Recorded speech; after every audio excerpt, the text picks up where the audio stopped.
Pessoal, estamos aqui mais uma vez no Top Vino, eu, Diego Logulo. E Sabrina Maneschi. Queremos agradecer aqui a nossa vinícola Floresta maravilhosa. Estamos aqui hoje com o Thiago aqui da Enocultura. Prazer aqui estar no programa. Prazer todo meu. Prazer, Thiago. Prazer enorme. Thiago, queremos te apresentar aqui o vinho aqui, né, da Floresta. Se você quiser dar uma provada até, né, vamos brindar aqui. Conheceu agora nos bastidores aqui. Gostei bastante do projeto.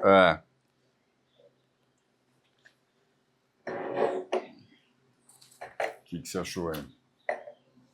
Fresco, leve, jovem, né? Refrescante. Fácil de beber. Super jovem, né? A gente percebe que aromaticamente ele ainda tem essa característica de ésteres, né? Da fermentação e tal. Um pouco aromático, mas é a característica dos vinhos na região, né? Eles são pouco aromáticos, pouco expressivos. E aqui acho que tem um ponto interessante, né? No paladar ele tem essa acidez alta, essa salinidade que para os dias quentes e com a harmonização ele é ultra flexível. É uma grata surpresa conhecer Floresta hoje. Confesso que é a primeira vez que eu estou provando os vinhos dessa vinícola, desse projeto. Que legal, que bacana, é uma honra aqui também estar com a gente. Bom, como vocês podem ver, é um grande especialista. E a gente quer saber, Thiago, o que te fez tornar, né, esse especialista de vinho, te fez seguir essa carreira? Conta um pouco aí, como é que você ingressou nisso? A história é longa, hein? Por favor. A história é longa. Em 23 anos, 2003, eu fui para Londres estudar inglês e fui estudar moda. Precisava de uma formação e eu adoro moda. Eu já trabalhava aqui no Brasil numa empresa de biquíni, roupa ginástica. Fui para Londres estudar moda, estudei na London College of Fashion. E como todo imigrante, quando você chega num país que nasceu, você faz todo tipo de trabalho. Um dos trabalhos muito legais que eu fiz em Londres era literalmente vender sanduíche. Eu ia nos escritórios, levava sanduíche, eu era o garoto sanduíche, o Sandwich boy. Era bem legal.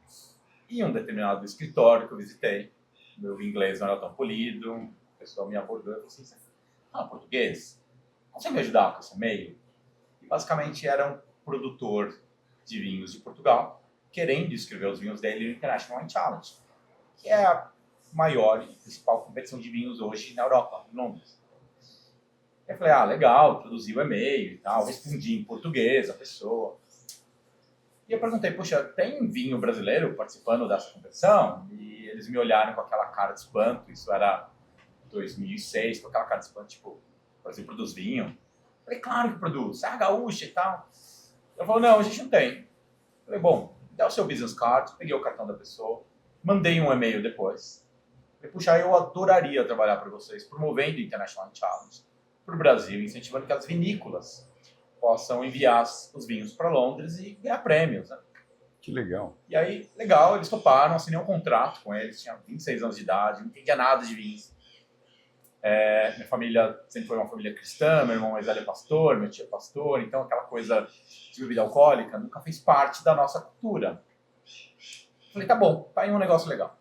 Eu vim para o Brasil, visitei umas vinícolas, conversei com algumas associações e entendi que se eu não estudasse vinhos, eu jamais seria capaz de convencer os produtores a enviar os vinhos para as competições, para Londres.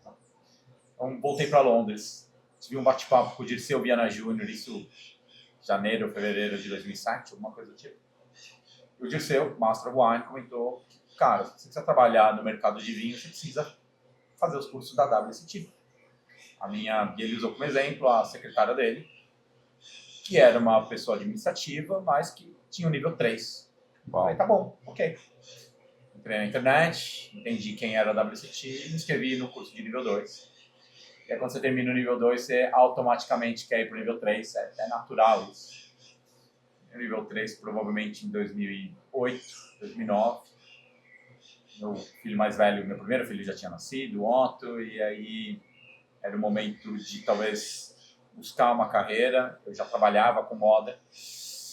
Falava assim, puxa, eu não consigo lidar muito bem com o egocentrismo da moda, deixa eu buscar um mercado que tenha menos egocentrismo. Você trabalhava onde? Por que não vinho, né? Naquela época eu trabalhava num estilista inglês chamado David Rees, que tem uma cadeia de lojas chamada Rees, na Inglaterra e em Nova York.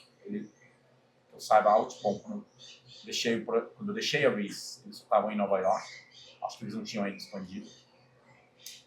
E foi obviamente, é irônico, né? Porque Nós sabemos que o egocentrismo no universo do vinho, não no Brasil, mas no mundo é enorme. Enorme também. Então, enfim, mas pelo menos eu me divirto, eu bebo vinho, eu conheço boas Dá pessoas. para beber vinho, pelo menos. E aí foi um momento que eu entendi que talvez pudesse ser uma transição de carreira interessante e eu me inscrevi no nível 4, já com o intuito de poder trabalhar com vinhos no Brasil. Era um objetivo meu, montar uma escola no Brasil, poder compartilhar um pouco daquilo que eu vivenciava em Londres e aprendia ao visitar vinícolas, países e tal. Então, boa parte do que é a enocultura hoje tem esse DNA das experiências que eu tive ao redor do mundo e que, consequentemente, eu implemento na enocultura, para que os meus alunos tenham uma experiência mais ampla, não tão limitada com aquilo que se oferece no Brasil. Né? O Brasil acho que ainda também está, como a gente estava falando, está um pouco engatinhando, né? Eu lembro a época antes Otávio Piva e pós Otávio Piva, né? Teve ali um descobrimento, Sim, né? É isso aí. Porque, quer queira ou não, acho que lá atrás ele começou a tentar trazer e ensinar, né, a turma aqui a beber. Você comprava aqueles vinhos alemães horríveis do Limbrovic, né, aquele rótulo do gatinho, A garrafinha no azul. Santa Luzia, achando ele Top de linha. o top de linha, aquilo era um sangue de boa alemão, e o cara tomava Moët Chandon, AM Chandon, achava que era a mesma coisa, né? Então acho Exato. que o teu trabalho ainda é um trabalho ainda, né, bastante árduo aí, né? O Brasil ainda está engatinhando e eu acho que vai continuar engatinhando pelos próximos 50 anos. Porque da mesma maneira que a gente ganha novos adeptos ao universo de vinhos, estão aprendendo sobre vinhos, a gente perde consumidores de vinhos. Então, é um mercado que está em expansão, mas que vai levar muito tempo para que a gente tenha um conhecimento mínimo na base. Consumidor de base ainda se restringe, até por uma questão de preços, aos vinhos mais econômicos do supermercado, que está numa faixa aí de R$50. Então esse é o acesso do consumidor brasileiro. Esses vinhos R$50 no supermercado são normalmente chilenos e argentinos. Sim. Então vai levar um tempo para esse consumidor começar a entender o que existe além do Chile e da Argentina ou da América do Sul na mesma faixa de preço. A gente ainda não tem uma boa oferta ou a presença dos vinhos europeus nessa faixa de preço. Uma questão de imposto, muito simples. Exatamente. Diz uma coisa, Thiago, você veio do mercado da moda, né? Assim como eu. Você descreve, porque eu já peguei os seus vídeos, o jeito que você descreve a sua experiência na hora que você está degustando é algo assim que... Da onde que surge isso, né? Eu lembro da mulher no corredor com um batom vermelho. Você já ouviu essa? Já ouvi, achei fantástica. Quando eu estava no meu processo de transição, de mudança para o Brasil, comecei a entender como os brasileiros especialistas falavam sobre vinhos.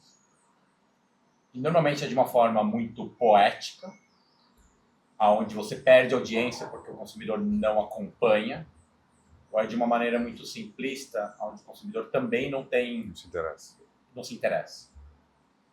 E aonde os ingleses se diferem é pela habilidade de comunicar com o consumidor de base numa linguagem sem ser técnica. Eu acho que a única maneira correta de engajar o consumidor, ou a maneira mais eficaz, é usando exemplos do dia a dia. Eu não vou me comparar com Jesus, mas Jesus tinha a habilidade de usar exemplos do cotidiano para que as pessoas pudessem entender a mensagem dele. E quando eu falo de, puxa, pensa no vestido preto, meninas, né, o vestido preto que é clássico, ou pensa num salto alto, ou pensa no batom, eu acho que as pessoas conseguem compreender. Então a minha ideia é sempre tentar trazer formas e personalidades na maneira como eu descrevo o vinho, para que a pessoa consiga talvez compreender o que está na garrafa. Não é mais sobre aromas e sabores, eu acho que é sobre personalidade, eu acho que é sobre a energia que esse vinho te passa e como você traduz isso num formato. É o que eu tento fazer. Muito bom, olha essa tecla SAP, né, digamos assim. Exato. Comparando ao Chosen aqui, do Thiago, é muito bom. Thiago, vou te perguntar uma coisa, eu sei que isso aqui você vai falar, pô, Diego, mas espera aí, isso não dá para perguntar. Mas a gente pergunta aqui no programa, né, você vai falar, porra, mas qual é a tua banda preferida de rock, qual é o teu filme preferido, mas qual é a tua uva preferida, né? Se o mundo acabasse, né, qual você, Thiago, acha a sua melhor uva que você tem hoje aqui no planeta Terra para poder tomar? Deixa eu entender a pergunta. Existe o Grapes, da Johnson Olha lá. Johnson. Tem mais de 10 mil variedades de uva. Tem país? Você está pedindo para selecionar uma. Exatamente, esse é o desafio. Justo. Olha, tem muitas variedades que eu gosto. Cada uma delas tem a sua peculiaridade. Mas eu gosto de espumante e gosto de vinhos brancos. E acho que dentro do universo de vinhos brancos, a uva Riesling é a variedade que hoje eu mais tenho 2-2. familiaridade, que eu mais admiro. A habilidade que a Riesling tem de expressar clima, de expressar diferentes tipos de solo, eu acho que é única. O Chardonnay faz isso muito bem, mas dependendo do clima, a Chardonnay já não se expressa bem. Quando a gente está falando de clima mediterrâneo para Chardonnay, ela não trabalha bem. Quando a gente está falando de solos talvez pesados, ela não se expressa muito bem. E a Riesling tem a habilidade de expressar isso muito bem. Eu acho que Riesling, provavelmente, se eu precisasse salvar uma espécie, seria Riesling. Muito bom. Mais um Riesling aqui, empatamos Quem aqui, foi o outro? 2-2. Pinot. Foi Pinot, A Pinot Tá Noir. Pinot Riesling. Mas Tipo- quem selecionou a Riesling? A Riesling Foi foi a- a Luísa. Foi a Luísa Portela. Luísa Portela. Luísa Portela. Luísa tem bom. Luísa Portela. Débora, sua ex-aluna, o Pinot, né? E a Bianca também é E a ex-aluna Bianca, Pinot. ex-aluna também Pinot. É. Pinot é uma excelente variedade. Tá. Mas a grande maioria, a base do Pinot Noir é sempre leve, fresco, frutado, em alguns momentos enjoativo. Então, a minoria são grandes Pinot Noirs, que a gente vai E aí para Alemanha também. e para Borgonha. Agora, o Riesling, acho que tem uma diversidade tremenda em estilos e preços. E aí, Muito bom. eu ainda Muito bom. salvaria Riesling. O estilo, pelo que você colocou aqui, né? Que você falou que você é muito fã dos espumantes e dos brancos. O estilo de vinho que você mais curte é branco e espumantes É ou acidez. é Eu adoro acidez? acidez. Tá. Eu não sou inglês, eu sou brasileiro, mas como todo inglês, a gente é vidrado em acidez. Eu acho que a acidez é o que faz com que a gente tenha esse kick, essa vontade de tomar a segunda taça. Sim. Então, para os espumantes, sem dúvida, né? Champanhe é minha região favorita. Mas além da região de Champagne, a gente tem excelentes Sekts feitos na Alemanha, incríveis espumantes vindos da Inglaterra agora. Começou a Inglaterra, né? Agora Já faz um tempo, anos mas aí. agora quer no gosto, né? Não, mas- turma? Agora a gente tem a Zahir, por exemplo, importando exatamente. a Gusborne. Isso. Não tinha Excelência. acesso. É uma questão de tempo para a gente ter mais espumantes ingleses de excelência presentes aqui no Brasil.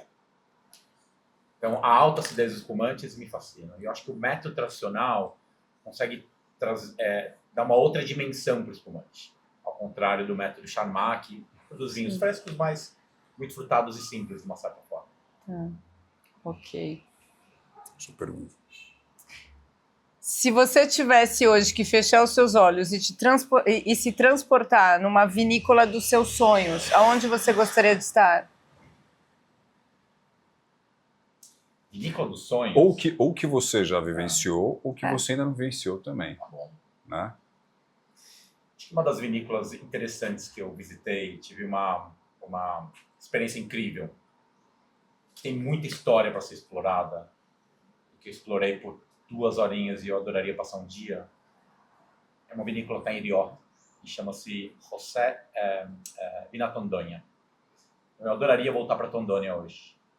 Tondoña é uma vinícola incrível, onde tem uma portinha lateral, você desce uma escada com um ângulo super íngreme. É engraçado porque é uma viagem no tempo, parece que você está voltando para 1700. Bucólica. Então, chega a sua guia com um pedaço de madeira, parece mais um cabo de vassoura. Em cima tem uma lâmpada. E ela conecta, assim, 2 cabos de elétrico. E aí vem luz. E aí ela vai descendo a escada. E você vai do lado, atrás dela, que essa é a única fonte de luz. E de repente você olha para a parede, essa parede está cheia de uma alga, de um musgo crescente, porque é úmido. Você tem aquele medo de repente um braço vai sair dali e vai te puxar e vai te engolir. Você desce a escada e à medida que você desce a escada e vai andando, você vê que a vinícola tem aqueles trilhos de trem, que é a maneira como eles usavam para transportar o vinho lá dentro. E de repente você passa por uma sala e ver aqueles homens trabalhando, reformando as barricas. Então, aqueles caras sujos, com cara de quem tá numa mina, sabe?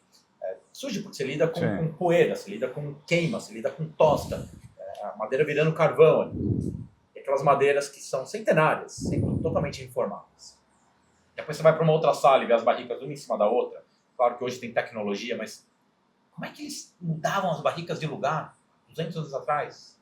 Aí você olha para o teto e vê todas as engenharias. Tá? Que legal. É maluco. Então, todo o caminho é histórico. Quando você entra dentro da vinícola, você vê umas pipas, né, uns tanques feitos de madeira, cheios de remendos, porque eles mantêm ainda as madeiras originais.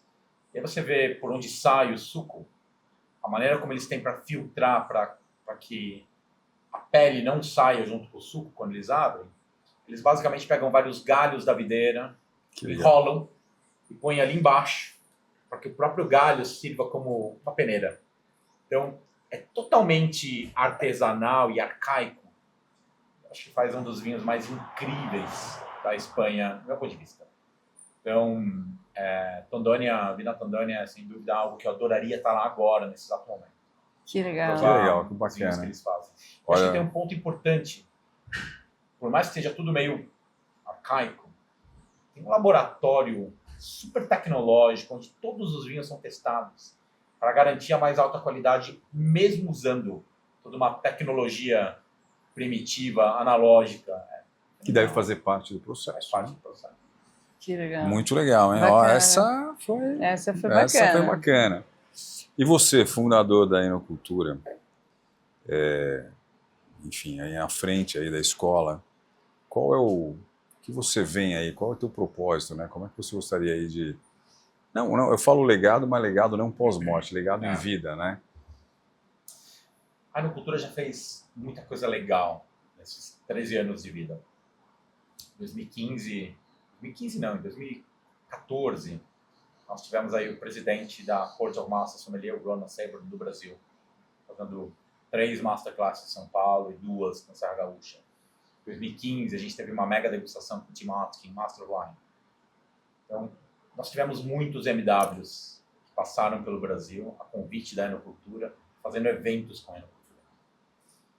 E eu entendo que o legado da Enocultura é fazer essa conexão do mercado brasileiro com o mercado internacional, é trazer conhecimento de fora aqui para os profissionais. Acho que mais importante, inspirar para que os profissionais busquem mais conhecimento e adquiram um nível internacional. Então, hoje na Eno, o meu objetivo é formar profissionais que poderiam trabalhar em qualquer lugar do mundo, mas optaram por trabalhar aqui com excelência no Brasil. Então, hoje, a maneira como a gente faz isso é oferecendo os cursos da WSET até o nível 4, que é um diploma, o mesmo que eu estudei lá em Londres. Esse é o único curso que a gente ministra em inglês. Fora isso, a Enocultura desenvolveu uma capacitação em vinhos para profissionais da gastronomia. E a gente está agora desenvolvendo um curso de formação de sommelier. Esse processo está em desenvolvimento. E com a ajuda de alguns masters sommeliers e profissionais ao redor do mundo, a gente está desenvolvendo a linha, o fio condutor de conteúdo voltado para como formaremos os profissionais do futuro. O que eles precisam saber? Porque hoje a gente ensina falando do passado, não é? Sem dúvida. Sim. O conhecimento é através das gerações. Mas eu acho que a gente chega num determinado momento que não é mais sobre como era, como será. Então, para que eu prepare o profissional sommelier, o profissional da gastronomia, que vai atuar nessa gastronomia que está em constante evolução, é preparando ele para o futuro. E aí o que a Enocultura está fazendo agora é conectando as principais mentes. Por isso que todo mundo, quem me segue, vê eu viajando para vários lugares. Como é que a gente vai formar o profissional do futuro? Legal, interessante isso. Eu vejo pelo ponto de vista, eu apresento os outros 2 programas, eu vejo que o food service, isso vai ser importantíssimo. Fundamental. Né? A gente vem de uma ProWine agora há pouco tempo que a tendência era os vinhos sem álcool, né? A produção, a nova geração, né? Que tem um novo consumo. Mas o outro lado que a gente vê também no food service é a mão de obra desqualificada e o descomprometimento, né, que eles sofrem muito hoje no setor. Minha leitura do cenário é que a IA chegou e vai substituir aquela mão de obra administrativa. Somente os profissionais com amplo conhecimento em IA vão conseguir ainda se manter na área administrativa. Então, a gente vai ter um excesso de mão de obra. E aí acho que o que a IA não vai conseguir substituir é literalmente a parte de serviço, o encantamento do consumidor, o entusiasmo. E é esse profissional que a gente precisa preparar. A gente vai preparar ele de duas formas.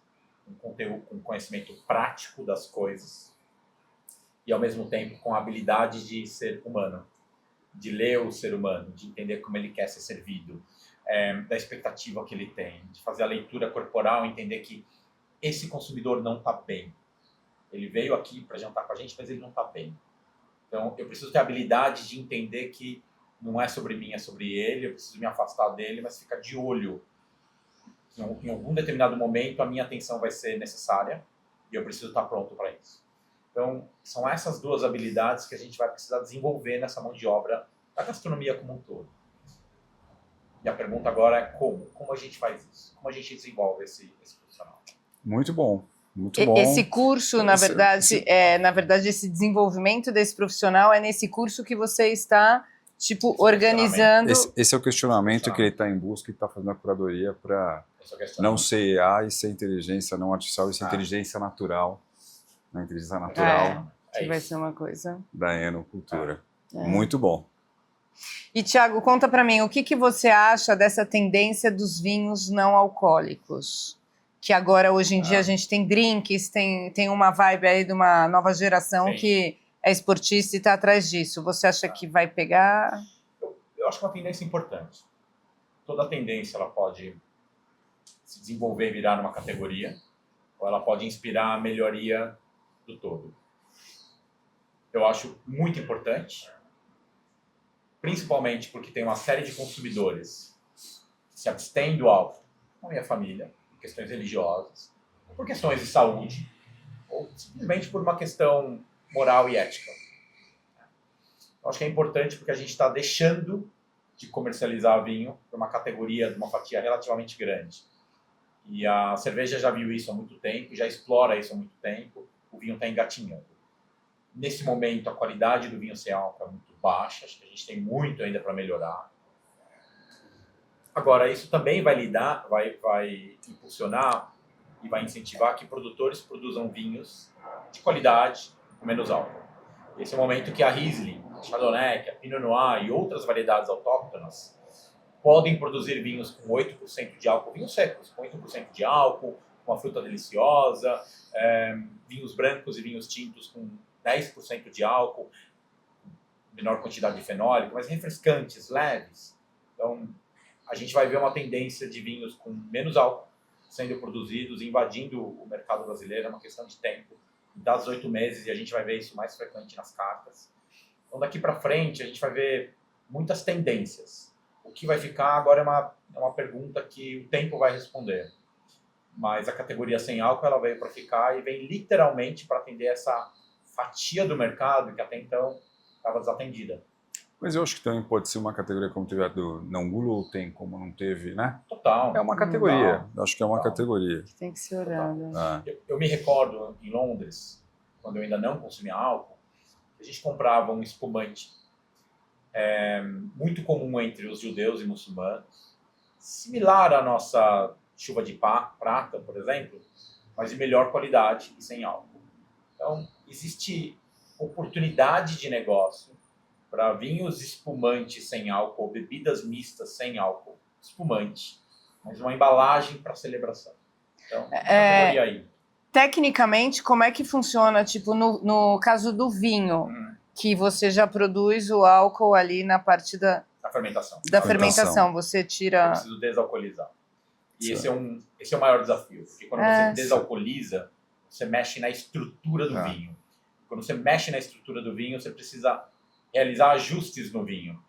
E a partir do momento que você começa a fazer ajustes no vinho e adição de aromas, sabores, Mais investimento. deixa de ser vinho. Deixa de ser vinho, mais Deixa de ser vinho. investimento. Tá. Então a gente tem um desafio enorme. Como chama isso? Uma categoria nova? Vai ter um nome novo? Na Inglaterra não é considerado vinho. Tá. Tem algum país que já está, tipo, bem sucedido A nessa Espanha tem área? feito isso muito bem. A Alemanha tem feito isso muito bem. São dois países que estão avançando. Mas para quem bastante. estuda vinho, teoricamente, não é uma categoria. É uma outra coisa. É uma bebida que foi Modificada. muito modificada. Então, quando a gente olha para essa fatia de consumidores que desconhece os vinhos com álcool, e ele olha para esse produto, a maioria dos produtos que eu já provei até agora são palatáveis, mas ainda não oferecem a mesma complexidade, a mesma qualidade que os vinhos com álcool. Então, ainda é uma categoria que carece um pouco de desenvolvimento, tem espaço para melhorias. O mundo está olhando isso com bons olhos e está desenvolvendo essa categoria. Mas eu entendo que a gente precisa de mais alguns anos para melhorar e aumentar essa categoria de oferta. Perfeito. Educação. Vamos voltar aí na cultura ali. Qual é o principal, um dos, né, principais desafios que você enfrenta hoje aqui no país? Se só a educação, né? A gente pensa em educação, o brasileiro não é o país da educação, o Brasil não é o país da educação. E a gente vê que cada vez mais os consumidores buscam pelo conhecimento momentâneo, imediato, e aquele conhecimento raso.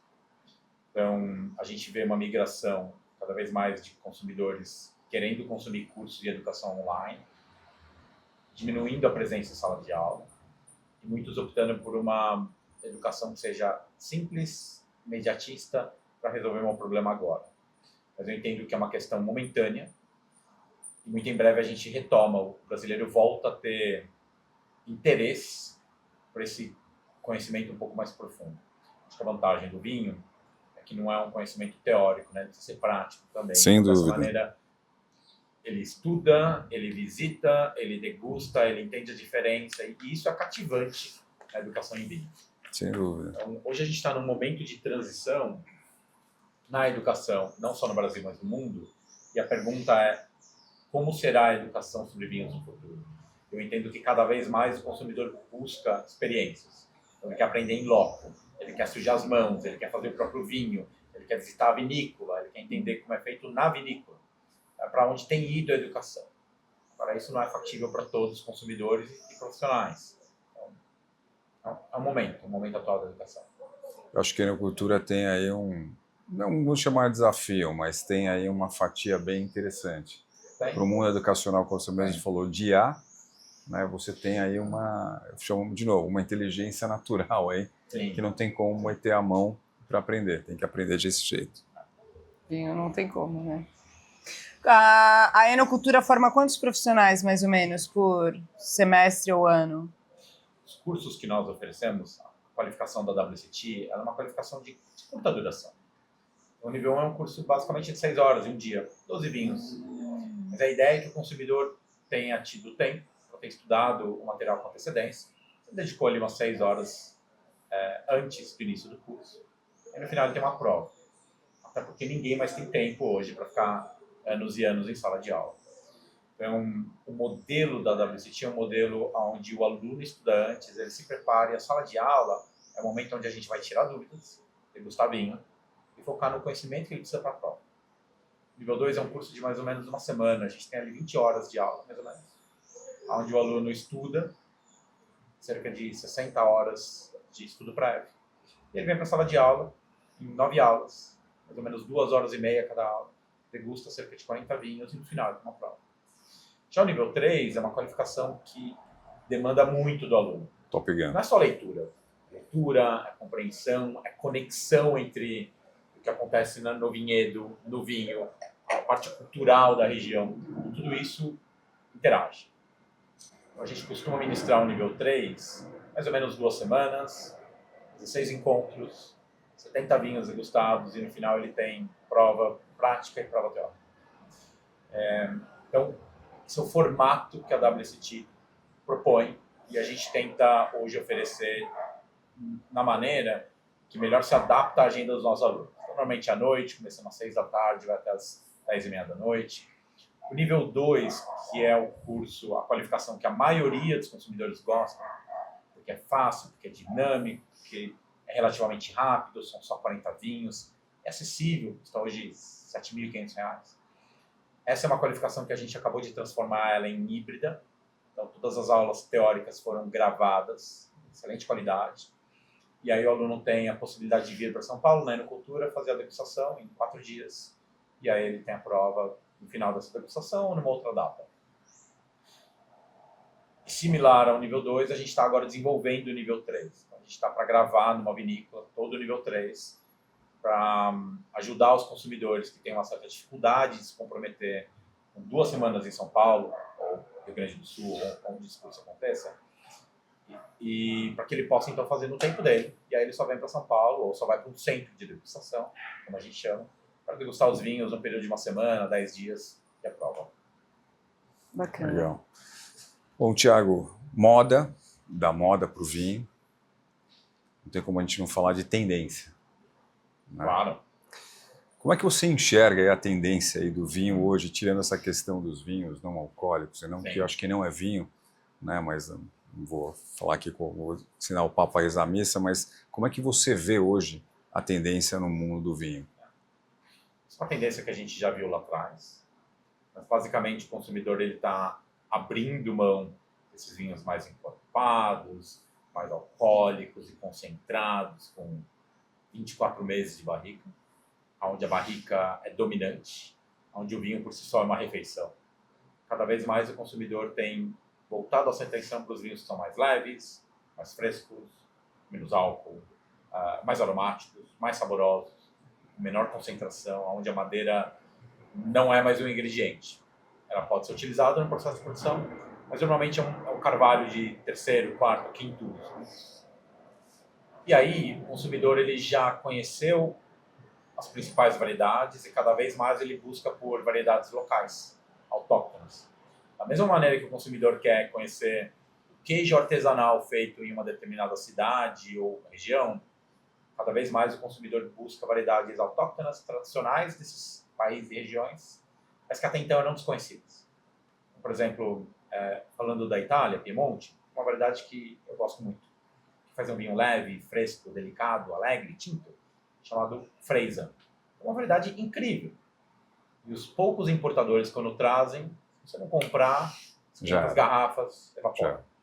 A gente precisa guardar a próximo lote de importação, que talvez só vai acontecer daqui a 18 meses, dessa mesma variedade. Então, cada vez mais a gente percebe que o consumidor está migrando para esses vinhos mais leves. Mas aqui eu me refiro ao consumidor especialista, que já tem um paladar desenvolvido. Os consumidores que ainda não conhecem, não desenvolveram seu paladar, ainda preferem os vinhos mais encorpados e mais densos, e ainda gostam de falar das notas do carvalho. Muito bom. Muito parecido com a moda, né? Você Com vê a moda. prêt-à-porter, o cara aguarda ali, cria a escassez para o cara poder fazer a pré-compra da Louis Vuitton ali e poder arrematar. Muito bom. Na moda ainda começa com a tendência e depois vai caindo até chegar às lojas de Para os departamento. departamentos e varejo. Muito É bom. mais ou menos como está no vinho hoje. Muito legal, muito bacana. Bacana. Pessoal, o papo aqui está maravilhoso, mas o tempo infelizmente está acabando, mas esperamos ter aqui o Thiago novamente no programa. Prazer enorme. Obrigado pelo convite. Obrigado Obrigada a você. você, Thiago. Vamos brindar aqui. Saúde e sucesso a todos. Vamos ter. Espero vocês aí no próximo programa. Obrigado, gente. Obrigada.